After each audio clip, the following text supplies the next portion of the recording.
Welcome back.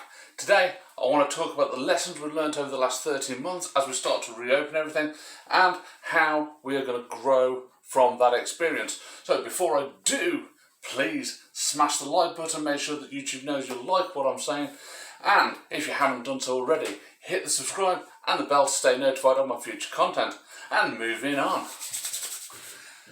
What have we learned over the last 13 months or so? Okay, our friends and our family, they are short-lived, much shorter than we would like. And every moment we have to spend time with the people who are closest to us is a blessing, and we're not to squander it. Okay, I think most of us have lost somebody over the last 12, 13 months. I know I have. And it's been a time when I haven't been allowed to go and see that person. So, I didn't get to see my granddad for months before he died, and I'm not going to be the only person in that boat. So that's something that we've learned, is we've got to stop neglecting our family for commitments like work.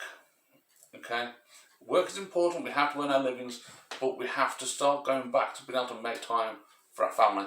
What else have we learned? We've learned that we don't need to spend a whole load of money every day down the shops buying crap that we don't need to fill a hole in our lives that we didn't even know existed until the person selling that crap told us it was there. Okay, so the overuse of the shops and like I said, spending, that we can manage our money much better than we actually thought we could when we have to.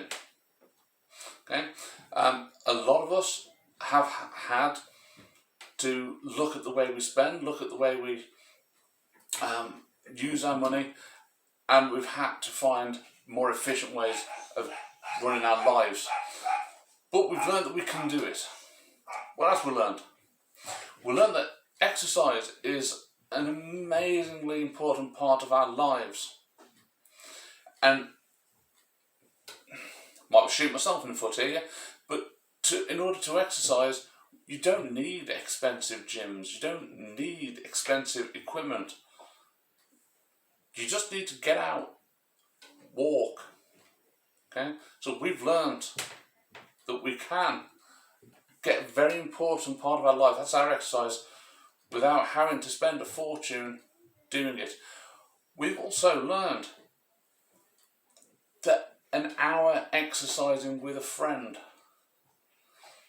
can be so much more beneficial than spending a whole afternoon sat in the pub spending money on alcohol, soft drinks, whatever it is you choose. Okay?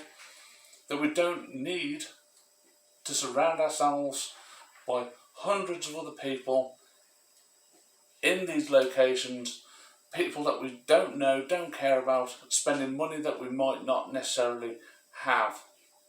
We found out we don't need to be doing this anymore in order to have valuable time with those people in our lives. So these are some of the lessons that I think we've learned. And I'm sure out there, people will have their own experiences, and there might be a few things that you can come up with that you think we've also learned over this time. And again, I'm not going to go down any political lines on this video. I'm not going to start talking about all the stuff that's been going on with the protests and all that sort of stuff, okay? That's another topic. But the things that we've learned on an individual level, these are some of the things. And I encourage you all, if you think of something else that you think you've learned a lesson from, drop me a comment, and I'll gladly respond to you, and let's see what people come up with. Things that we've learned from over the last 13 months. And now, how do we grow from this? How are we going to take what we've learned over the last 13 months, now that everything is starting to open up again, how do we take what we've learned and grow from it? And not revert back to doing the things that we've just said we've learned from. Okay, so first of all, let's take it step by step. And if I miss anything, I do apologise. For friends and family, really, really important. If you have the opportunity to go and see family, then do so. It's become so easy the last few years or so, as things have been getting worse and worse, that we've been putting things before friends and family. We're putting work commitments first. I know I was horrendous for it, okay? And until I was able to retire, I didn't see how bad I was getting. But I've had that benefit of hindsight just before all this happened. And for a lot of you, this will be the first time you've really had that opportunity. But look at what's going on in your life. Look at where you're spending your time.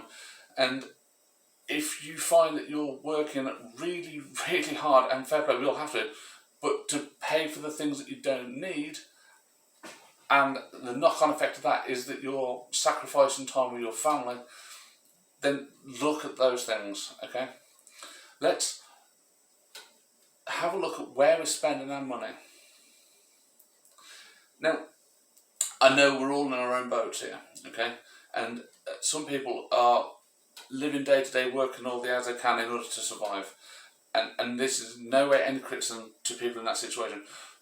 But if you are working all the hours of the day to pay for stuff that you now find that you haven't needed over the last 12, 13 months, then have a look at whether you really need to work in those hours.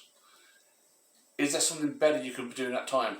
Is the money and the stuff more important than the people in your lives? And if you can honestly say to yourself, no, actually, do you know what? I've done without X, Y, and Z, and I've enjoyed that extra time with the family, then there's your answer, okay?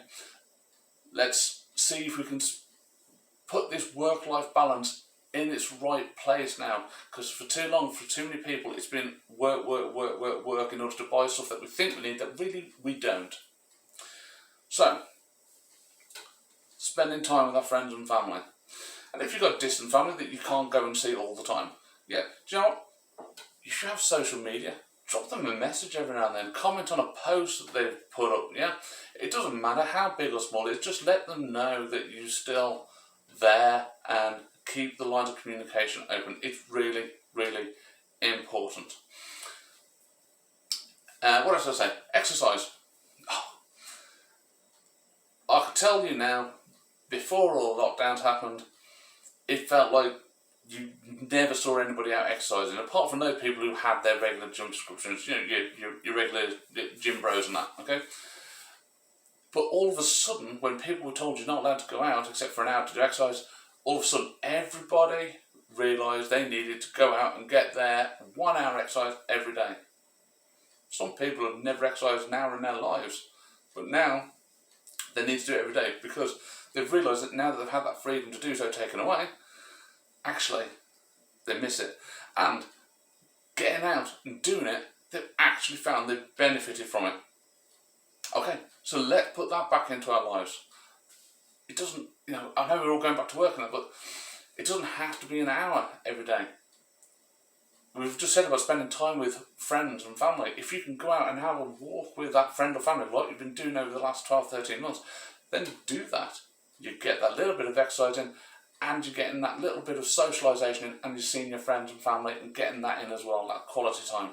So exercise, really important, okay? Do you need to go and spend a lot of money on a gym membership you're probably never ever going to use? I've done it myself. I know lots of people who've got memberships and never use it, okay? Just go out, yeah? For a few months worth of gym subscription that you've never used, you could have bought a bike and you could just have a cycle around every day. You could just walk for free. If you're a runner, you can run or jog for free. My knees are shot. I don't do jogging and running anymore. It's not going to happen, okay? But I like to meet up with students that I teach and I get my exercise in that way. And I found out how much actually it benefits me and how lost I was when I wasn't able to do that because of situations. So your exercise, shopping. I've already said, we've realised now there's a lot of stuff. Now that the shops have all been shut and we've only enough to go and buy essentials, there's a lot of stuff that we've realised we don't need. The bric-a-brac, the tat, the rubbish that we go out and buy, the latest model of X, Y or Z, whatever it is, okay? You haven't been able to go into the shop and play with it and get hands on with it and get tempted.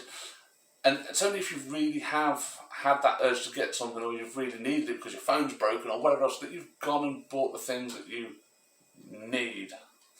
It is nice to have some things you want, don't get me wrong. But we've taken that step over the last few months to really look at what value things put in our lives. Okay? I will say my garage right now is absolutely full to the rafters with crap that has been cleaned out from our house and is waiting for us to get rid of it all.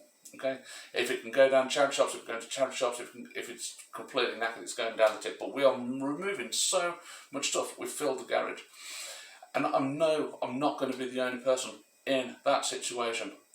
Look at what's important to you guys. Okay, if it has value, and I don't want to sound like a popular TV celebrity there, okay, but if it has value for you,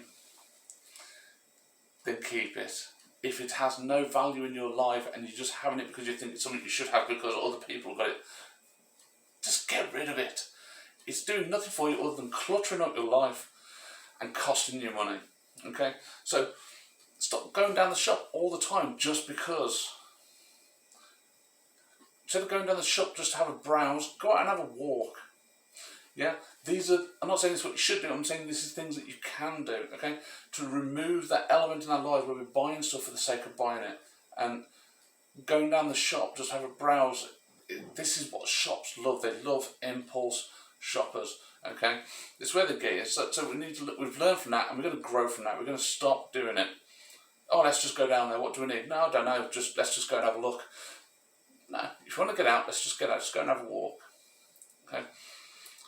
So that's how we can move forward from that lesson. And what else? Pubs, clubs, all these sort of things. Okay. Now, I'm not saying don't go. These have been the heart of British culture, for generations. But it seems that a lot of people got into this habit of, for some, every day after work they've got to go down the pub. Every weekend you've got to spend, 1-2 days down the pub. On a Friday or Saturday night, you've got to go down to the clubs, and go and party. It's fine, great, if that's your thing. But look at what value you're getting from it. If you just go in because everyone else is going, is it giving you value?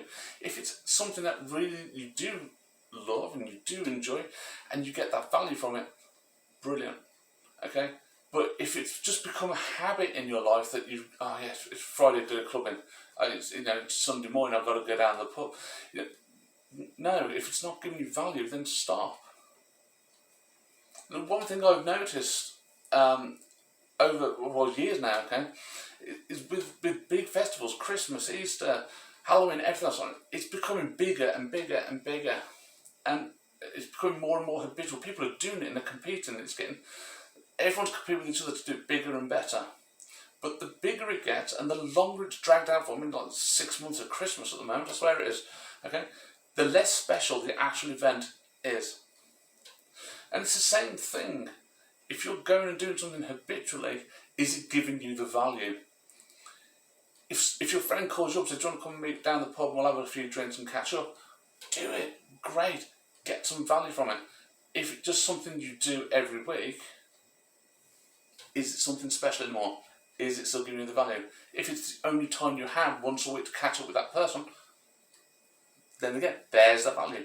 So all I want you to do is I want you to look at what you're doing. If you're doing things out of habit, look and see if there's something you can replace it with. As I said, if instead of spending money down the pub, the club, the shop, to spend time with friends and family, have a look to see if your time would be better spent with that person somewhere else. Even if it's just a walk, go to the park, sit on the bench and have a talk and a catch up. See what the value is. Is it the thing that you're spending the money on, or is it the company? I think that's a really important lesson. And as I said, I know you'll all have your own ideas as well. And please, thank you for watching this video towards the end, and I really do encourage you, leave a comment, the things that you think we've learnt over the last 12-13 months and how we can grow from it, how we can improve. Okay, it can be personal to you, or it could be something you've seen in the populace at large. I don't mind, but it'd be great to have this feedback from everybody. Alright, I love doing these videos, fantastic to see more people subscribing, and I'll look forward to seeing you all on the next video. Please do, before you go, make sure you smash that like button and subscribe if you haven't already, and I'll see you again soon.